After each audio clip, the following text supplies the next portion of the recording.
if you are making a change, I would encourage you to go all in, because those little, oh, I might come back, or I'm gonna, leave this thing open just in case, that is a piece of your intention and your energy that is tied to the past and that is preventing you from being 100% present in this. These memories were not tied to my highest expression and how I see myself now. Energetic, almost like sandbags holding me to who I used to be rather than who I was stepping into.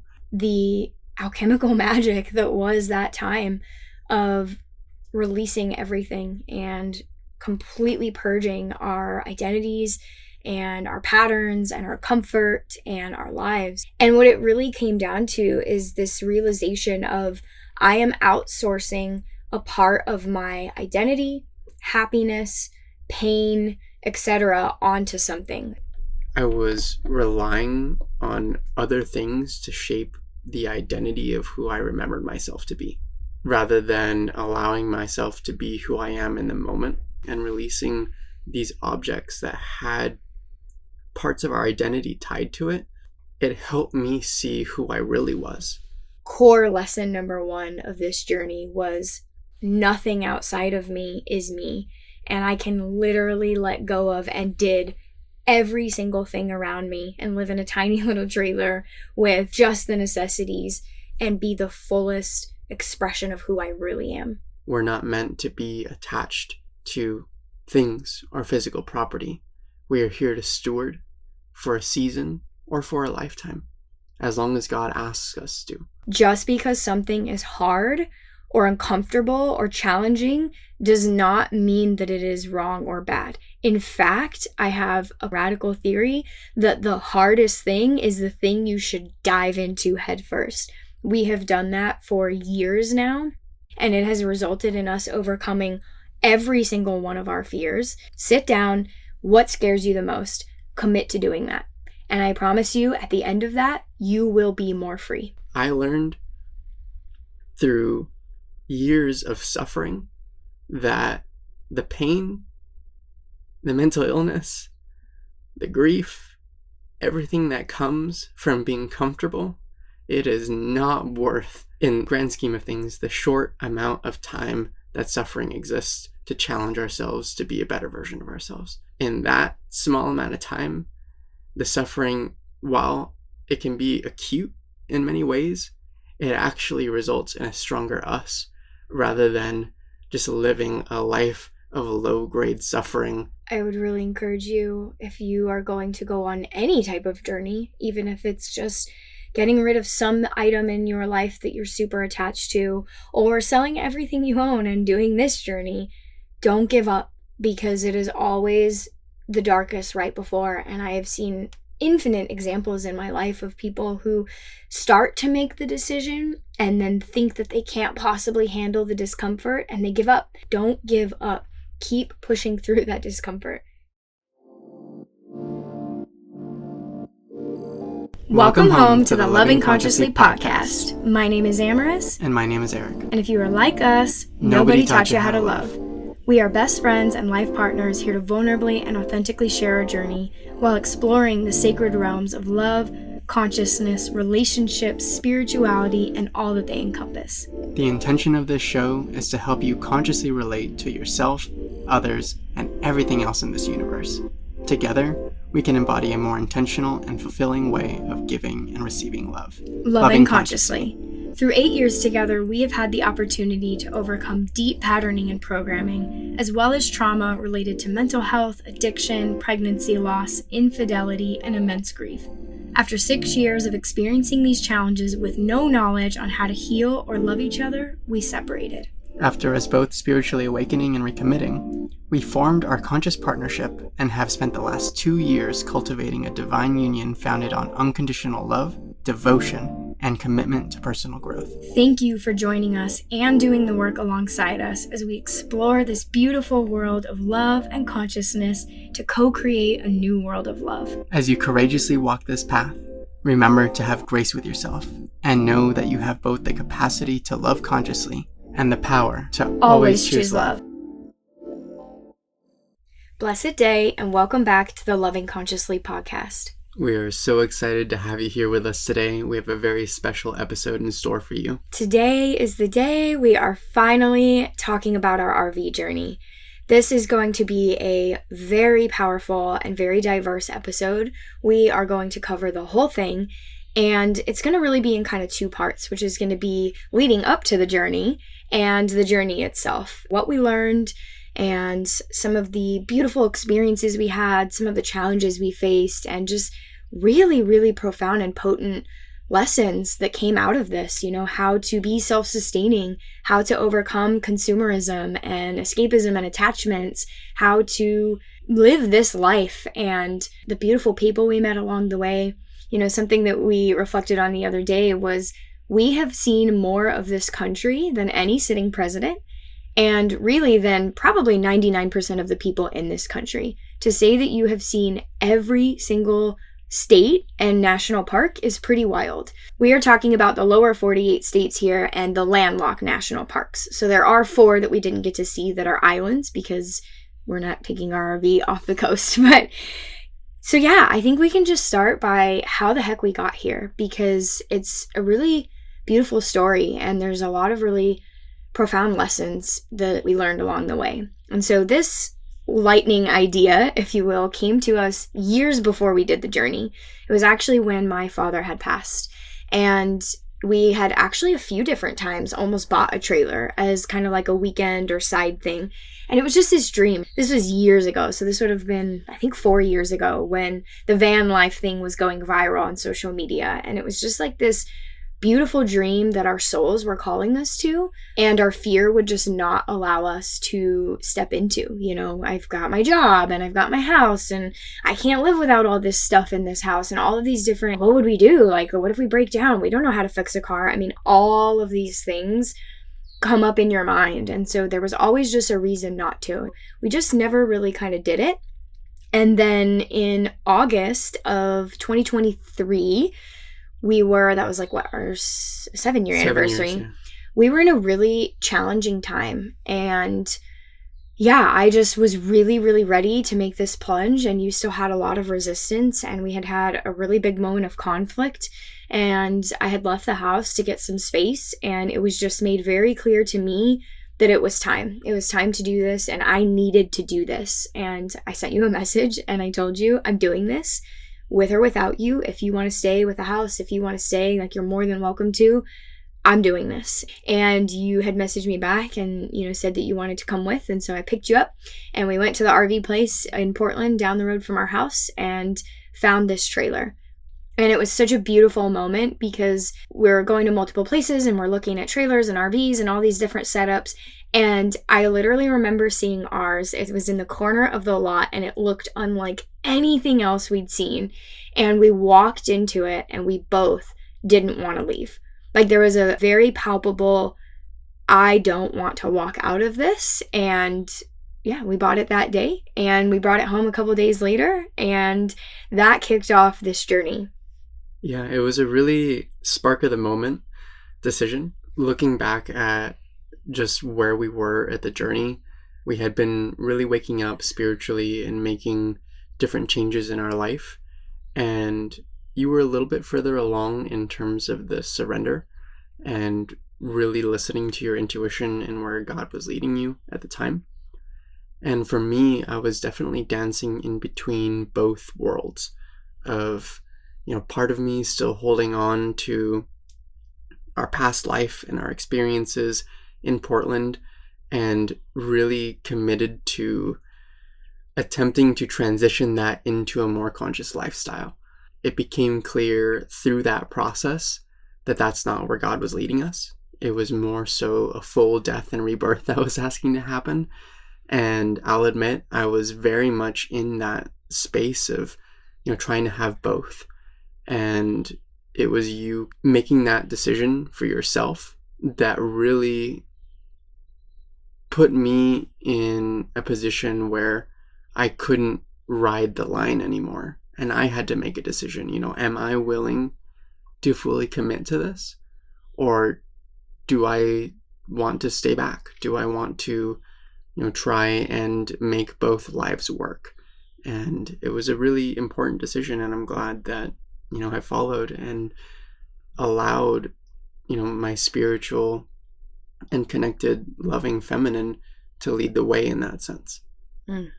It sounds so much more beautiful after the fact, doesn't it? Oh yeah, it was definitely not like that in the moment. So, some background here, because I think it's really important for what we're about to share, which is a complete and utter dismantling and destruction of everything we were, had, and thought that we knew. And so to get to that moment, there's some really important background. We've shared a lot of our journey on this podcast. In essence, we're from Arizona originally, and post-college, we moved to Portland, Oregon to start a new life and follow your architecture career. And we spent a year working really hard there and really grinding and climbing the ladder in your corporate architecture and my corporate finance tech position.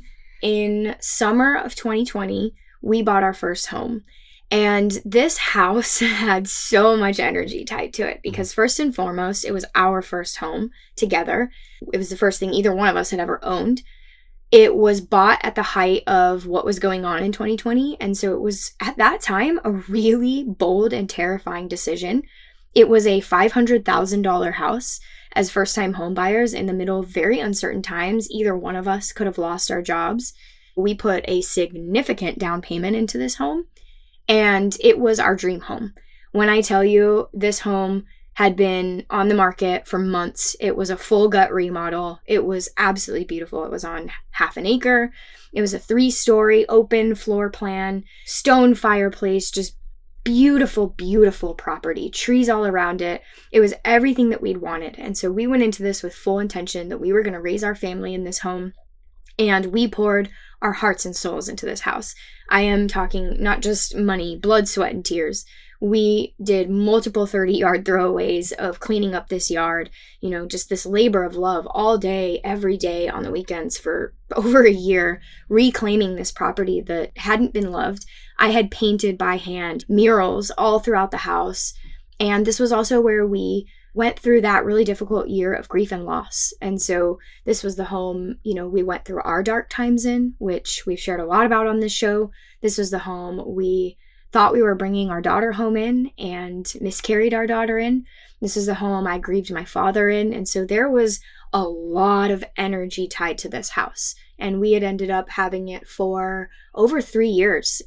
Coming up into this RV journey, we were like, okay, we're going to get roommates and they're going to watch the house for us. And that did not work out. And then it was, okay, well, we'll look into renting it. And anyone who's familiar with Oregon and the housing situation there, it's very risky to rent your home. You could very well have someone move in, not pay, and you won't be able to get them out for years. And so, yeah, that was very ill-advised by people close to us. And so it became clear we needed to sell it. And keeping it and paying the mortgage and doing all these things, God was very clear with us. It was time to sell. And we'd been getting that calling for a while, almost a year, and ignored it. And because we ignored it, it cost us almost triple digits of profit because there was a housing market boom the year before.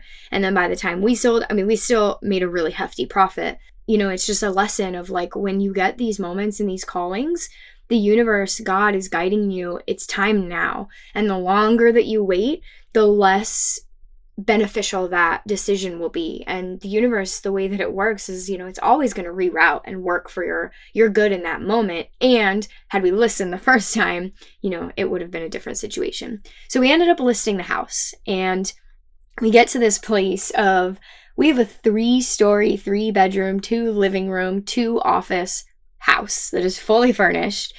And none of it can come with us. We had made the decision. It was very clear to us that a storage unit was not the answer. We both knew we weren't coming back. And it just for us was all or nothing. And so the entire house had to go. And we got to sell it all. And, that included a lot of different things. And I don't know if there's anything you want to share on the start of that journey, but it was really interesting, and something I want to focus on specifically is the attachment to the items. And I think this is really, really impactful for most people, especially here in America, where it's really founded around consumerism. So I would love to touch on those, but I'll let you share first. Yeah, sure. Whew. And that house, even just in this moment, taking myself back to that space, that was our sanctuary. That was our safe space in the middle of everything that was going on in 2020. But it was also a place where we found deep healing with one another.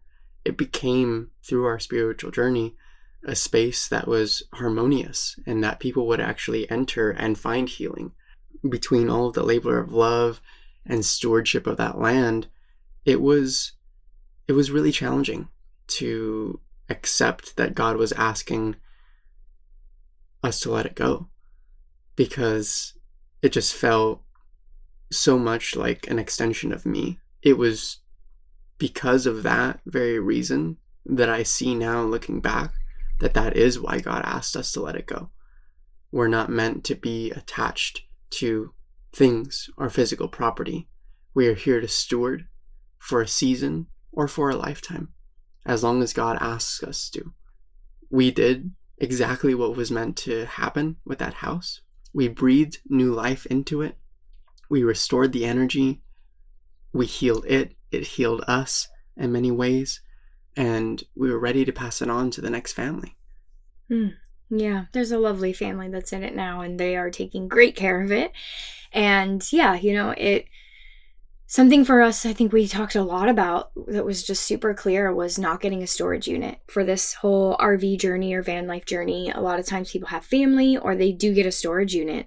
And it was really this mental concept of paying money to store objects in a box somewhere. And it felt so much like trapping this energy and holding on to these timelines. And that may work for some people. For us, it was very clear if we were going to go all in on this, we couldn't keep these doors open. This lesson really applies to many things in our lives, right? Like whatever you're going through, if you are making a change, I would encourage you to go all in, because those little, I might come back, or I'm gonna, leave this thing open just in case, like that is a piece of your intention and your energy that is tied to the past and that is preventing you from being 100% present in this. So we sell everything. And this even included, like, I had a big framed jersey from my father, he had passed, that I'd received. We had both had these massive, I think a lot of people relate to this, these big plastic tubs of childhood stuff that our mothers had kept. And I remember sitting on our living room floor for 4-6 hours, I don't even know, it was a ridiculous amount of time, going through these tubs and dwindling it down to one big shoebox each, and really being like, what is important here? What is worth keeping? We're in this tiny space and we can't bring it all. And I don't really feel the need anymore to lug around yearbooks and school projects and just things, even like baby items. There were just certain things that we had realized, as painful as it was, we were keeping them because it was important to our parents. How do we keep the photos and family heirlooms and memories that are important to share with our children without having to lug around this big tub of paper? And so that was, I think, our first really challenging experience, was deciding and realizing how attached to these things that we were, and how families just keep passing down, and history is great and family heirlooms are great. That's not what I'm getting at here. It's just this energy. And the more people we talk to about this, the more people were like, oh yeah, I have that same thing my mom gave me and I actually don't really want it. And it just these things keep passing down. And it's this physical representation in some ways of this kind of ancestral karmic energy, of these notions that I need to do X thing, whatever that is, to appease my family. And if I don't, I'm doing something wrong. And it's these moments, right? This was another huge lesson of, where are we making compromise for what we think other people want us to do? Or if we do something, will quote unquote hurt someone else's feelings. And taking this radical responsibility for our own experiences and releasing the responsibility for other people's experiences, because we're not responsible for other people's emotions and desires in that way. This is a really powerful alchemization process that we went through. And, starting with those tubs, for me, it realized how much I was relying on other things to shape the identity of who I remembered myself to be, rather than allowing myself to be who I am in the moment. And that's what I saw when I went back and I looked at the yearbooks and a lot of these, high school memorabilia, and I realized these memories were not tied to my highest expression and how I see myself now. And so they were really energetic, almost like sandbags, holding me to who I used to be rather than who I was stepping into. And, a big part of the home itself too, I forgot to mention in the previous section, was the grief around all of the timelines that we decided not to pursue. And that includes starting a family there and just everything that we had envisioned for what we thought our life looked like was tied to the energy of that home. And so it was more than just releasing the home and releasing these objects. We were grieving and shedding all of our dreams, all of our expectations of what our relationship was going to look like and what we had planned, right, quote unquote, all of our wishes and hopes. It was a shedding of our entire identity as human beings, not just objects or a home. I'm proposing a little game with y'all. We're going to keep track of how many times we cry in this episode. So there's the first one. I'm going back into this process, and it's just wild how challenging and beautiful and alchemical and emotional it was. And the next thing that comes up for me is, and this may seem silly, and I'm going to be fully authentic and vulnerable with how challenging this was. For us in our journey, one of our biggest escapisms was shopping and materialism. And, because we were living in that nightclub environment and the lifestyle environment, we were going out 2, 3, 4, 5 nights a week, partying and traveling. So in that, we had accumulated a lot of stuff, specifically clothes. And this had become such, I'll speak for myself, an integral part of my identity. I lived in heels and dresses. I think I had I don't even know, dozens and dozens and dozens of pairs of heels and hundreds of dresses. We had actually spent, I think, $50,000 remodeling our master bedroom and master bathroom. And so we had gutted this walk-in closet and bathroom and had done this really extravagant remodel with heated tile floors and floor-to-ceiling tile and custom walk-in closets, his and her closets. We went from a full walk-in closet to 3 tiny plastic tubs of clothes each. And we would do it in phases. And there were many times where I sat on that closet floor sobbing. And it wasn't even that I was sobbing over the clothes. It was that I was sobbing over the fact that it was this hard to get rid of clothes, that I had allowed so much energy of myself to be tied and invested into a material object. It was all of the memories. I could pull out a dress and remember 2, 3 nights I wore it and something that had happened, wearing that dress. And given the lifestyle we were living, it was pretty painful to see a physical representation of 3 years of our lives spent in a nightclub partying. And while great memories were also made and beautiful moments had, it just was so gut-wrenching to me that this was hard at all. And I think, at least for me, if someone had told me this, I would have been like, that's wild. It's just clothes. I would really encourage you, go through your clothing and see, because there's a very, very deep tie. And I've come to learn after the fact, it's related to spiritual and psychic energy, because this physical object is on our body at the time that we wear it. And so it's way more than just a memory in our minds, oh, this is my wedding dress or my prom dress. It's actual energy. And, I also heard something really profound that was saying, like, if you are no longer wearing an item, I think it's like a year or more, this person was recommending, but if you're no longer wearing an item, it becomes kind of like a black hole where it is actually taking energy rather than giving you energy. We were already like really good about if we bought something new, we donate something. That was a policy my mom had growing up. Now, though, we are so conscious. Every single item we buy is a conversation, a conscious decision. Is it in alignment? Do we need it? Do we have space for it? And what are we getting rid of in its place? But I just really wanted to hold space because it was really difficult for me. Right up there next to the childhood memory box going through, like, this was really challenging for me because I was looking dead in the face, of all of these parts of myself that I had outsourced and that had become my identity. I had fake nails and all these clothes and all this stuff, and it was really, really hard to look at that for me. I remember that moment, and it really hit me in my soul when I saw that. And even for me, it was really challenging to get rid of the clothing in particular. And I think that there is something about the clothes that we wear absorbing the energy and the memories of moments, but also how the mind associates the clothing we wear with our identity and who we are, how we look.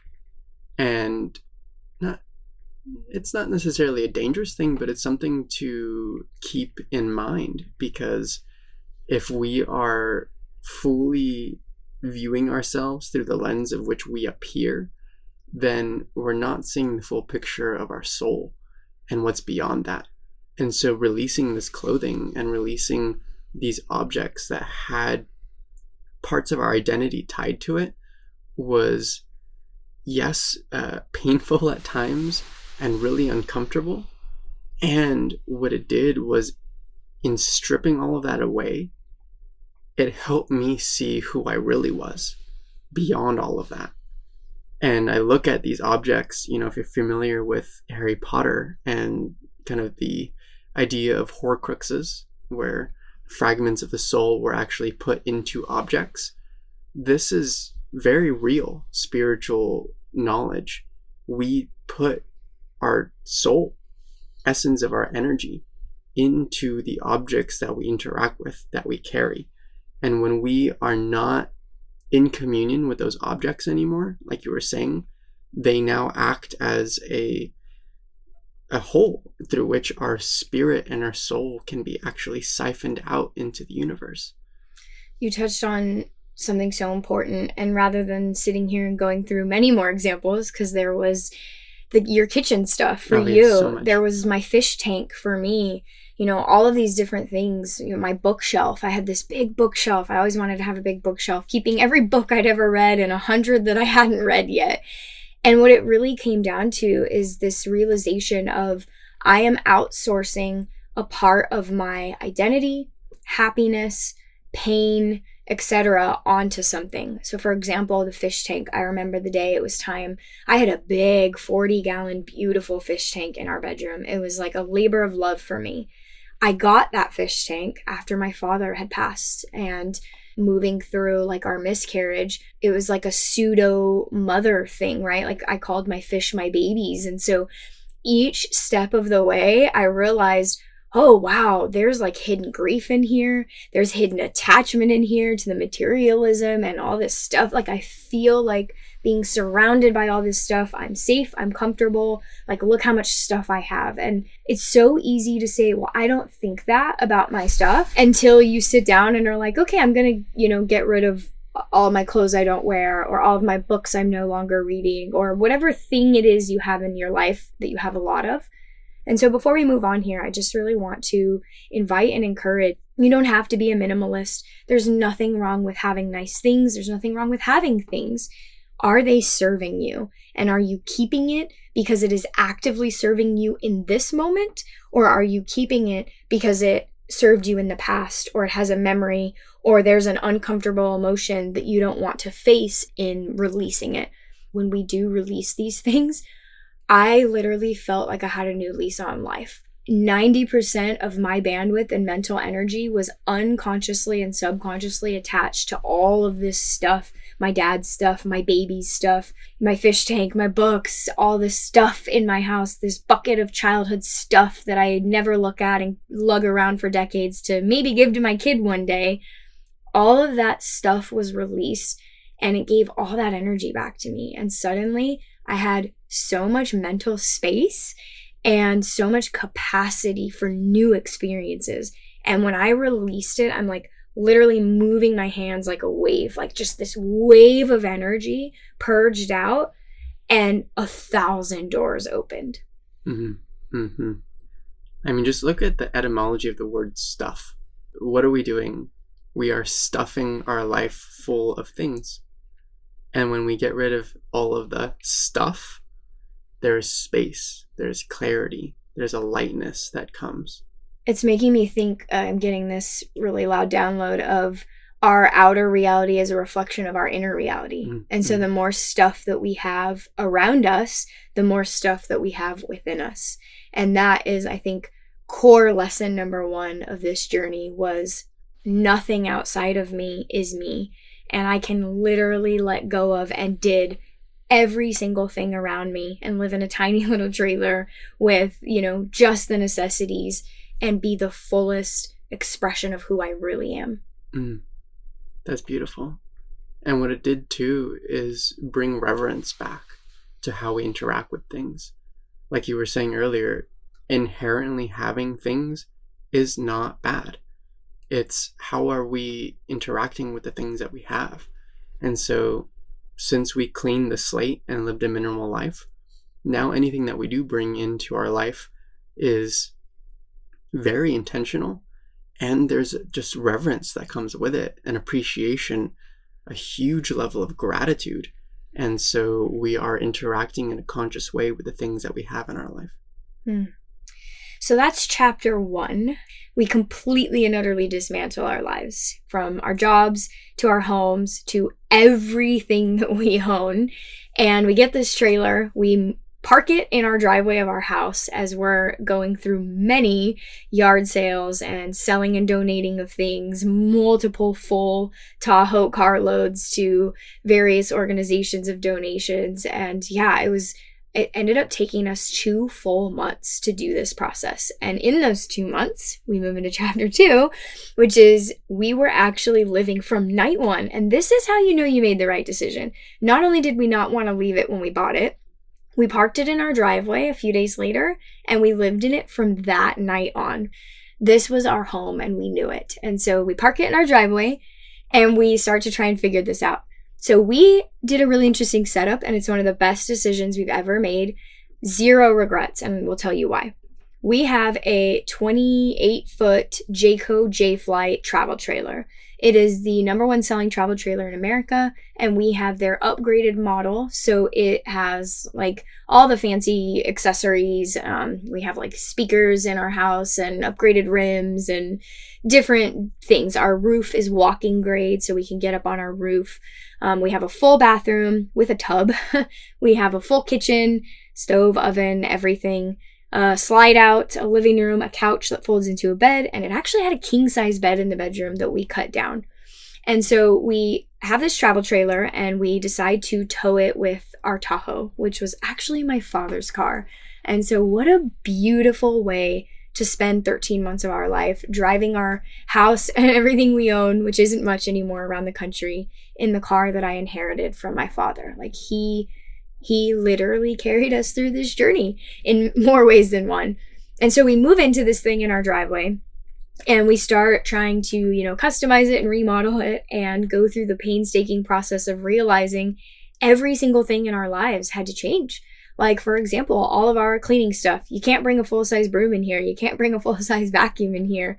Like, everything had to be RV friendly. And so item by item, we literally would sit there and have a conversation. Do we need this? Will we use it? Anything we bought, we had a rule. It had to have a minimum of a couple of functions, because you just have to be that way. And we had no idea how to do this lifestyle. We had no idea how to make this work. And so we spent 2 months living in our driveway, dismantling our lives entirely, getting into this trailer and figuring out how are we going to travel and do this and make this work. I remember going through that process and going through several moments of just kind of mini breakdowns and just frustration around the fact that I had been comfortable with my life the way that it was. I knew how to do things. I knew, what to expect. And this really challenged me to step out of my comfort zone, which, if you knew me before, I was a very comfortable human being. Didn't like a lot of change. I liked things the way that they were. And my ego would really try to control that situation to make sure that it stayed that way. And so this was a really big lesson for me to be able to surrender and release control and be open to new ways of living. And it taught me to rely on myself and my partner and on God, to surrender to the unknown and feel equipped to be able to confront anything that did come up, rather than sitting there worrying about all the mights and the maybes and the what ifs. It was a really big exercise in being present. You've mentioned it a couple of times now. This, I feel like, is going to be core lesson number 2 is surrender. And something that's coming through is pattern interrupt. We don't realize as beings, really just be with this for a moment. Like, the majority of this planet does the exact same thing at the exact same time every day. Lives for a vacation every once in a while, maybe lives for the weekend, and then does the exact same thing, right? We drive the same routes, we eat the same foods, we have the same schedules, we work the same jobs. We have literally become robots. And something I was learning about in school was this kind of age of specialization. Like, everyone has one thing they do all of the time. Our brains and our beings and our bodies were designed to be these infinite creative vessels and to experience this majestic world and not live in that way. And we wonder why we're so depressed. That is the most infinite answer. There are 1,000 reasons, but this is one of them. We are not designed to live like that. And so this taught us, we've mentioned on the show, the Surrender Experiment book by Michael Singer came at that time of realizing we're just going to go all in and say yes to life and not be in control. Because as we know, one of the core beliefs of the ego, is the belief in control and being attached to things. And so it just was this like ultimate pattern interrupt. And I just really want to reflect to you, because that was definitely the hardest part for you. And I watched how profoundly challenging it was for you to let go of some of those tendencies. Something that we talked about in that process was kind of both coming to the realization that you might have been a little bit on the spectrum, and this really, I want to really use intentional and loving words here, this really challenging experience of if something was outside of your routine and your comfort, you would shut down. Like, there was like an executive dysfunction shutting down. And I watched how painful that was for you and uncomfortable, and how much you surrendered and stretched yourself and then stretched yourself farther. And I'm just so proud of you, because the man that you were 2.5 years ago, of every single freaking detail down to the hairs on our heads of our lives having to be a certain way or you would be in dysregulation, is 90% better now. And it's just so great to see that growth in you and how hard you work to overcome that. I appreciate that reflection. Thank you. It's been quite the journey. And you hit something that was really important there around, people's daily routines and how it affects our mental health. We are beautiful, expansive beings meant to live life to its fullest. And when we are put in a box of living in the same routine, the same job, doing the same things, we are starving ourselves from our full potential of living life and what our souls know we are meant to experience. And so while maybe on a conscious level we're thinking, yeah, this is life, everybody does it, this is normal, we should be happy in this because everybody else seems to be happy in this, then if I'm not happy in this, then I'm the problem and I need to take medication and I'm depressed. What if our subconscious and our soul know that we're meant for more, and that depression and that sadness is actually a signal calling you to your highest expression, to stepping into a life full of purpose and fulfillment? What if that anxiety really isn't over control and the things that I thought it was in my life of fear? But what if it's the fact that I'm living in a really regimented schedule that I feel safe in, that my mind has created as an almost like really luxurious prison, and if I step out of this, I'm so uncomfortable with what life looks like out of it that my mind just goes into overdrive and thinks that I'm gonna die. That's anxiety.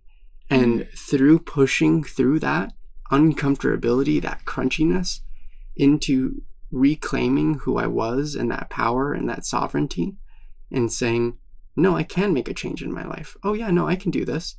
Yeah, it's challenging, but I'll figure it out. And then actually figuring it out and looking back at it, using some critical thinking, it really showed me, oh, there's nothing to be afraid of. And then that anxiety for me that I was experiencing really calmed down, and my ability to self-regulate really came back online. So true. I was thinking too about during that time of making this journey happen, also just the fear and judgment and projections of others, albeit well-intentioned and from their current, frame of consciousness and love.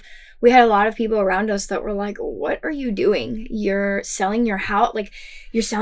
That's crazy. That's your investment, which I do not personally believe that. Houses are actually a big money suck, and it's so easy to say it's an investment.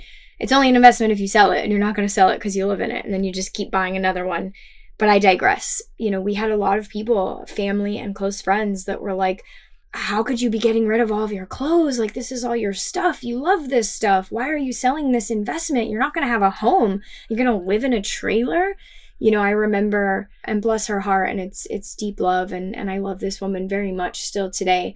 My friend at the time, I had a massive moment of just breakdown, like the peak, we're in the middle of selling our house, we're in the middle of selling all our stuff, and you and I had a conflict in this tiny space with 4 dogs, which we forgot to mention, and I just had broken down, and this friend, had kind of suggested or insinuated maybe we were making a mistake and that it shouldn't be this hard if it was the right thing. And I really want to focus on that, not because, this person is wrong.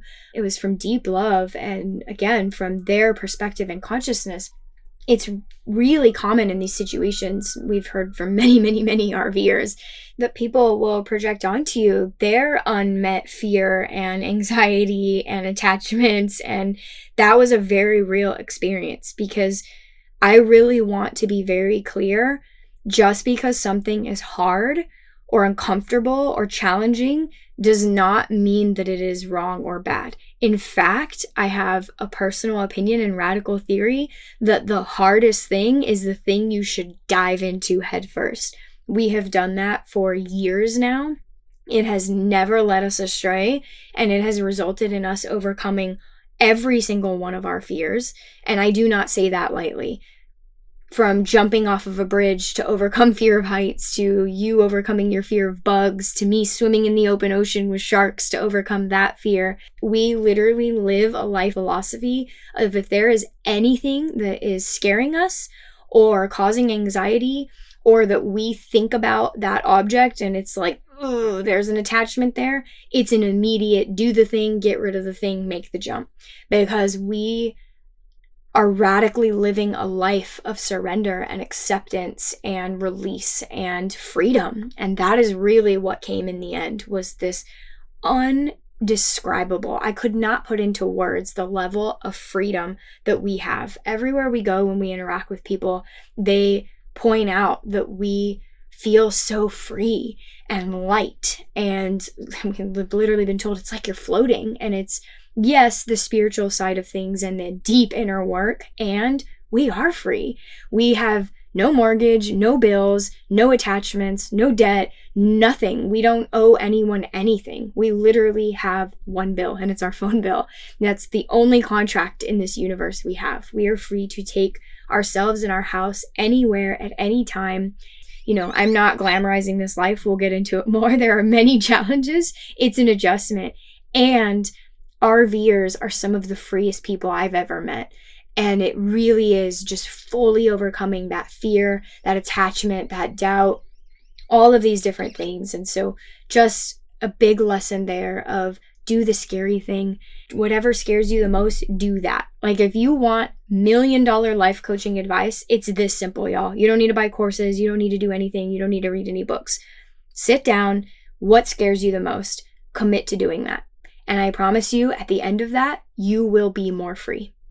That right there. Just going to give that a little bit of space to be. Do you have anything you want to add on this one before we move on? I do, yeah. This is a really, really important topic because what we saw and experienced here was a microcosm of what's going on in our world right now around groupthink and what's keeping humanity at the state that it's at right now. And that is when somebody has the courage to take the plunge rather than finding support and unconditional love and encouragement from those around them, it is more likely to receive criticism, projections, judgments, and face resistance. And so we got to experience that in this, decision to go into the RV journey, really going against the grain in many ways. And it's similar to the analogy of crabs in a bucket, where, crabs, you don't have to put a lid on a bucket with crabs in it, because when one tries to climb out, the others will just pull it back down in an attempt for them to get out. And so it's this constantly pulling each other down, and then nobody can leave the bucket. And so on the flip side of things, yes, follow your heart, follow what scares you most, right? Because if you look at a hero's journey, it's not, oh wow, Hercules did everything that was super comfortable and then became this hero, right? It's facing the challenges head on, and that is what forges us into our highest expression. It's not through comfort. That's the biggest lie that the ego tells us, is that you're going to be comfortable, it's going to be safe, it's okay, just stay here. And I learned through years of suffering that the pain, the mental illness, the grief, everything that comes from being comfortable, it is not worth the small, in the grand scheme of things, the short amount of time that suffering exists to challenge ourselves to be a better version of ourselves. Because in that small amount of time, the suffering, while it can be acute in many ways, it actually results in a stronger us, rather than just living a life of low-grade suffering that can really build on itself and feel daunting, right? The more we live in that space, it can feel harder and harder and harder to get out of. And it actually put me in a place of suicidal thoughts many times. And the way out that I found was to really dive in. My partner's saying through. Yes, the way out is through. Okay, that's the second time crying. No, it's so true. And I see this world, and I see a species who has gotten comfortable living at a suffering level of 2, 3, 4, right? Oh, I'm in pain all the time and I'll just live on Tylenol. Or I'm depressed and I'll just take an antidepressant to dumb down the depression. The depression is still there. Stop taking the pill, and guess what? It's still there. The pain is still there. Stop taking the pain meds. It's still there. And this also goes in other ways we numb ourselves, right? This is food, stuff, shopping, experiences, right? There are so many ways this manifests. We are so clearly able to see why God brought us on this journey. This is a radical experiment of completely deathing and rebirthing yourself and really learning to rely on yourself to not care what others think, because you will face judgments, and that is a whole other experience in this. On traveling this entire United States of America, there was a lot of judgments and projections and fear placed onto us, and so it was a really potent time. I think that 2 months in our driveway in our old house, I actually think I cried every single day, multiple times a day. That leads us into this journey, and you are about to hear a magical tale. There is no other way. Here comes number 3. There's no other way to describe to you what that 13 months of our life was. So we hit the road, I think it was a couple days before Halloween. So end of October 2023. And we finished beginning of December 2024. So it was almost exactly just over 13 months. And we're going to go through that experience. I really want to share 2 things. First and foremost, if you go to my Instagram, at Amorous Loves You, in my highlights, there is 4 I want to call out. There's one that says Exodus and has a little van, and that chronicles our entire journey from the day that we bought the RV, through selling our house, through the whole thing to settling in Austin. It is a really beautiful, and at the end it shows like a drawn 3D map of us driving the whole country. And then there's 3 other ones. They're called God Art Part 1, Part 2, Part 3. And it is all 47, I believe, national parks that we saw. So there are technically 51 national parks. Well, there's 63, but 12 are in Hawaii and Alaska. So there's 51 in the lower 48.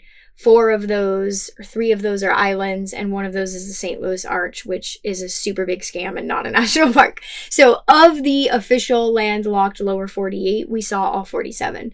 And they're all there. You can see every single one of them. It is God art. There's no other way I could have found words to describe it. And so in this journey, we saw all 48 states, 47 national parks. We drove the East, West, and Gulf coasts and saw 3 Canada provinces, every major US city, 50,000 miles. And I really want to highlight something, is that we did this towing with a 2007 Chevy Tahoe. Mind you, she was in exquisite condition, and though she should have had 280,000 miles, she only had 140 when we left. I believe it was 140. She's like 190 something now. So immaculate condition with very low miles. '07 Tahoe towed our 28-foot travel trailer. When we bought this thing in 2003, we bought it used. So it had only had 1 owner, and they only used it for weekends. So while it was 2 years old, it was brand new. And then we bought a warranty for it, which absolutely get the warranty. And the reason we did this setup is because we could go drop our travel trailer off literally anywhere. We could put a wheel and a hitch lock on it and then unhitch and have our 4-wheel drive Tahoe to go explore. Best decision we've ever made. If you do an RV, you either need to tow a vehicle or your RV is going everywhere with you. You do a van, you don't have any separation between car and house. So your house goes everywhere with you. I know 28 feet doesn't sound like a lot. Go look at that Exodus, because there's also links to the posts that I made of the tour videos, and you can see we have an outdoor kitchen, an outdoor shower. Like, it's a really nice trailer, and it's really big inside. So we set off on this journey, and before we set off, we had done a couple of trial runs, and it was really interesting because I will never forget, I think it's also in that highlight reel, the day that we drove away for the first time and driving down our street and just a sobbing mess. I can't even palpably put words on the human emotion I felt, because it's the only time I've ever felt that emotion. I would try to describe it as the moment that you realize your entire life is about to change. And I don't mean in just like, I had a baby or something. Like, literally every single facet of my life, my routine, who I was, where I went, what I ate, like every single thing. I would imagine it's akin to like moving to another country. Everything was about to change. nothing from the old was coming with us. And so we go on these trial runs and we realize, wow, we've like really gotten ourselves into this. And there's some breakdowns in us and like inside, and some beautiful moments. And we realize, okay, we're doing this. And what I learned in those trials right before we hit that road was, it's you and me now. Here comes number 4. It's you, me, and God. And we're on our own. You know, no one's coming to save us. We're going to be out there on the road, and Lord knows what we're going to encounter. And you're about to hear some wild stories. But, you know, it's us, and we're going to figure this out together, and we're going to have beautiful experiences, and we're going to have challenges, and it's all going to be perfect because we got this, and we're strong, and we're powerful. So for me, that was the thing. So I just wanted to, share that invitation to go see visually this journey, and an offering that this does not have to be some big, fancy, expensive thing. And it can be beautiful. And there's just like a lot of preconceived judgments and notions around what this life looks like. And so if you would like to go see that, that is there for you to look at. I'm so grateful that you did capture it, and we have the capacity to be able to see that, because this was both the longest 13 months of my entire life and the fastest. And while you're in it, it can be very much like going through the muck and just overcoming challenges and being in awe of all the beauty and the new connections. It can be really overwhelming. And it actually took several months to even recover from the travels.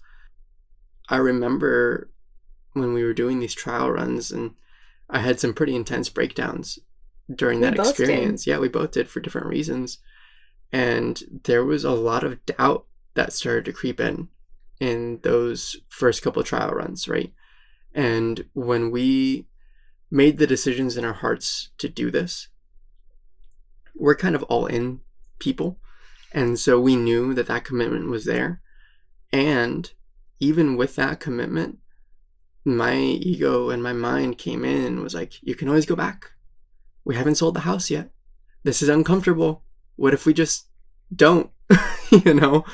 And it was a really beautiful opportunity to put into practice the spiritual knowledge that we had been learning, to be able to regulate ourselves, to be able to comfort each other and support one another. Because like you said, it was you, me, and God. And we had really learned to rely on each other in these moments, in this beautiful back and forth between this partnership, to be able to kind of cover each other's weaknesses and support each other's strengths. It's always darkest before the dawn. I would really encourage you, if you are going to go on any type of journey, even if it's just getting rid of some item in your life that you're super attached to, or selling everything you own and doing this journey, don't give up, because it is always the darkest right before. And I have seen infinite examples in my life of people who start to make the decision and then think that they can't possibly handle the discomfort, and they give up. They move back home, or they go back to the thing, or they go back to the comfortable job, or whatever it is. And so don't give up. Keep pushing through that discomfort. And you're so right. You know, it's interesting. You had a much harder time on the trials than I did. And then when we actually left that day, there was like a visceral, what I understand now to be purge. My body was shaking. I mean, it was a cry I don't know that I've ever cried before. Like, it was just this like sobbing, coughing, snotting, shaking, like, oh my gosh, we're doing this thing. And whereas I was really able to like full steam ahead, I got this, and processed in crying, I hadn't really processed the fear. And the fear like just overcame my being. And I mean, you were driving and towing for the first time our house out, and I'm just panicking, and I'm just like, what have we done? And all these thoughts, I'm seeing images of us getting into, you know, car accidents and dying, and our whole house being destroyed. And I'm just seeing, what if our dog gets sick on the road and we don't have a vet? And what if we get injured, we don't have health insurance anymore? And I mean, all of it hit me like a freight train. And you were there for me, and you literally grabbed my hand and you said, we got this. Like, we got this. God's got this. We got this. We're going to be okay. And away we went, which takes us into this super exciting portion where we're going to go through this journey with you and share wild things we saw. I mean, I don't even have words for some of the wild things that we saw on this journey. Insights and downloads around just seeing this whole country and how diverse and vast it is. And yeah, what we learned along the way and just all of that fun stuff. Yeah, it really happened in a beautiful way in that you kind of were overwhelmed with excitement and just this happiness to dive in. And that gave you the capacity to support me in my discomfort at the beginning. And then through going through that discomfort and coming out on the other side of it, I felt more embodied. I felt more peace within myself. And knowing that you were there to support me through that. And then it's almost like once you felt that sense of safety and security within the partnership, once this hit you, you were able to really lean into that. And I love that you put that in here because there was that moment where I was like, we've got this. You and me, we've got God. We're going to be okay. So away we go. We have realized this episode is much more suited in 2 parts. And so we're going to end part 1 here of all of this pre-work leading up to this because it feels really important to honor the alchemical magic that was that time of releasing everything and completely purging our identities and our patterns and our comfort and our lives to be prepared to move into this experience, which was a wild and magical 13 months. So definitely come back for part 2 to hear about that journey and what that has held. Thank you so much for joining us today. It was definitely a task we saw with rose-tinted glasses to try and fit 13 months of traveling and spiritual wisdom and all that full life that we lived into one podcast episode. So stick with us as we continue the story, and I encourage you to really lean into your life because you are meant to live it fully. You are such an incredible and expansive being, and your potential is more than you can ever possibly imagine. So take an inventory of your life. See where your heart is calling you. What are your fears? And lean into them. Do the hard thing. I honestly think that is one of my biggest pieces of advice in this world as you navigate your journey. Do the hard thing. I have tattooed across my heart space on my chest, courage over comfort. And it's such a motto of this journey, and I just really want to re-drive home. Don't worry about what's scary. Don't worry about what is on the other side because it doesn't even matter what's on the other side. God has something beyond your wildest dreams waiting for you. Your only job is to make the space, is to open the door. And we do that by closing another door. And, it's very cliche, but when one door closes, another door opens. I think 1,000 more open. And so whatever it is, that thing that's been on your heart, on your mind, deep in your gut, in your belly, do that thing. Start small, take baby steps. You don't have to do it all at once like we did. We're very extreme. But don't give up, and don't give up when it gets hard, because just on the other side of that is a life beyond your wildest dreams. Definitely check out those highlights and magical visual moments of this journey on Instagram. That was at Amorous Loves You. You can find us also at loving.consciously and loving.consciously.podcast. Sign up for our newsletter on our website, lovingconsciously.com. And we will see you here next time, where we will get really deep into the extreme adventure and challenges that this journey held for us. Until then, be well, go in grace, and we leave you with so much love.